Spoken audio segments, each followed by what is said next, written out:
दोस्तों इस वीडियो में देखेंगे क्लास 10th का प्रथम टर्मिनल एग्जाम 2023-24 का ऑब्जेक्टिव का क्वेश्चन जो कि हिंदी का है। ठीक है, बोल रहा है, पहला क्वेश्चन बोल रहा है कि सर्व विभाजन और जाति प्रथा साहित्यक कथा की कौन विधा है, मतलब कौन सी विधा है, मतलब क्या है, तो निबंध है। क्या है? निबंध। बाबा साहेब भीमराव अम्बेडकर की जन्म कब हुआ? 14 अप्रैल 1891 को हुआ। इनहेलेशन ऑफ कास्ट किसके द्वारा मतलब भाषण दिया गया? तो भीमराव अम्बेडकर। विष की दांत की कहानी के रचनाकार कौन है? ललिन बिलोचर शर्मा। विष की दांत कहानी का मुख्य पात्र कौन है? तो मदन। ठीक है, क्या भारत से हमने क्या सीखा? किसकी रचना? Max Muller. स्वामी विवेकानंद ने वेदांतियों को भी वेदांत किसे कहा है? किन्हें कहा है? मैक्स मुलर को कहा है। रचनाकार फ्रेडरिक मैक्स मुलर का जन्म कब निधन कब हुआ? तो निधन हो गया 28 अक्टूबर 1900 को। कहा कि भारत से हमने क्या सीखा, कौन सी विधा है? तो भारत से हमने क्या सीखा, ये भी क्या है? निबंध है। कहा अशोक का फूल के रचनाकार कौन है? तो हजारी प्रसाद द्विवेदी। ग्रीक भाषा से भी अधिक पुराना भाषा कौन है? संस्कृत। गुरु नानक किस भाषा धारा के कवि हैं? तो निगुण धारा के। कहा कि गुरु नानक ने क्या कहते हुए अपने प्राण त्यागे? तो वाहे गुरु। ठीक है, अब उसके बाद बोल रहा है कि कभी गुरु नानक ने किस धर्म का परिवर्तन किया? तो सिख धर्म।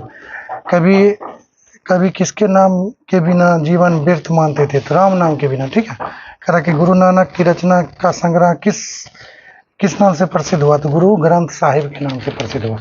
फिर क्वेश्चन बोल रहा है कि कवि रसखान किसके ऊपर अपना सर्वास नछावर करते थे? तो यहाँ पर रसखान आ गया ना। रसखान श्री कृष्ण और वज्रभूमि है ना, श्री कृष्ण और वज्रभूमि के ऊपर क्या करते थे? नौछावर बोलते थे, है ना, नौछावर करते थे। करा अष्ट सिद्धि और नौ सिद्धि से अधिक सुख रसखान को कहाँ मिलता था? तो नंद की गाय चराने में, है ना, सही बात है। करा कि कवि रसखान ने चित्तौड़ किसे कहा? तो कृष्ण भगवान को कहा था। करा कवि धनानंद किस काल के कवि थे? तृतीय काल के होंगे। वर्ण के कितने प्रकार होते हैं? वर्ण के 2 प्रकार होते हैं, स्वर्ण वर्ण, व्यंजन वर्ण। ठीक है, करा वा का उच्चारण स्थान कहाँ से होता है? तो वा का उच्चारण वा किस प्रकार का वर्ण है? स्वर्ण वर्ण है। तो वा का उच्चारण स्थान कहाँ से होता है? मूर्धा होगा। संधि के कितने प्रकार हैं? 3 प्रकार हैं। उन्नति शब्द का संधि विच्छेद क्या है? उत्तु जोड़ नीति, है ना। प्रथम पद क्या होता है? पंचम बन जाता है ना, उस हिसाब से उत्तु जोड़ नीति होगा। और बाद सु प्लस स्वागत से क्या होंगे? स्वागत बनेंगे। सूर्योदय शब्द का सही संधि विच्छेद क्या होंगे? सूर्य जोड़ सर्वोदय है, सर्व जोड़ उदय, ये नंबर आंसर होगा। ठीक है, निम्नलिखित में से कौन सा शुद्ध शब्द है? तो हमको लग रहा है क्षमा। ठीक है, क्षमा शुद्ध शब्द है, परिणाम में आएगा, बरीनो आएगा। ठीक है, अब कह रहा है कि भारत शब्द कौन सी संज्ञा है? तो संज्ञा की बात करें तो व्यक्तिवाचक संज्ञा होता है। व्यक्तिवाचक तो व्यक्तिवाचक में होता है किसी खास व्यक्ति वस्तु स्थान का नाम को क्या कहते हैं? व्यक्तिवाचक संज्ञा। भारत क्या होंगे? व्यक्तिवाचक संज्ञा होंगे। समूहवाचक संज्ञा गुच्छा, है ना, समूह का बोध कराने वाला। करा बड़ों को आदर करो, इस वाक्य में कर्म कारक कौन है? तो बड़ा है ना, कर्ता ने कर्म को। तो करा हिमालय गंगा से निकलती, इस वाक्य में किस? तो ये अपादान कारक है ना, कर्ता ने कर्म को करण से अपादान के लिए, है ना, संपादान के लिए अपादान से, है ना। जुदाई के लिए क्या होंगे? जुदाई के लिए हो गए अपादान। प्रश्न करने के लिए जिन सर्वनामों का प्रयोग करते हैं उन्हें क्या कहते हैं? तो प्रश्नवाचक सर्वनाम कहते हैं। जो शब्द संज्ञा और सर्वनाम की विशेषता बताए उसे विशेषण कहते हैं। जिन शब्दों से किसी काम का करना या होना समझा जाए उसे क्या कहेंगे? क्रिया कहेंगे। निम्नलिखित में कौन समुच्चयवाचक शब्द है? तो अरे, है ना, समुच्चय संबोधन, है ना, अरे होगा। ध्वनि की मेल से बने सार्थक ध्वनि या वर्ण के समुदाय को क्या कहेंगे? तो शब्द कहेंगे। ऐसे शब्द जो संस्कृत से विकृत होकर हिंदी में आए उसे तत्भव कहेंगे, और जो संस्कृत शब्द होते हैं उसको तत्सम कहते हैं, है ना। ऐसे शब्द जिसके खंड सार्थक हो उसे क्या कहेंगे? तो उसका खंड क्या होंगे? यौगिक शब्द होंगे।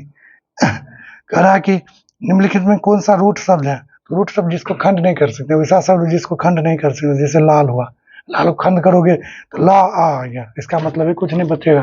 कह रहा पुरोहित के लिए शरीर को कौन सा धारण करता है? तो बादल। पुरोहित के लिए शरीर को कौन धारण करता है? तो बादल होगा।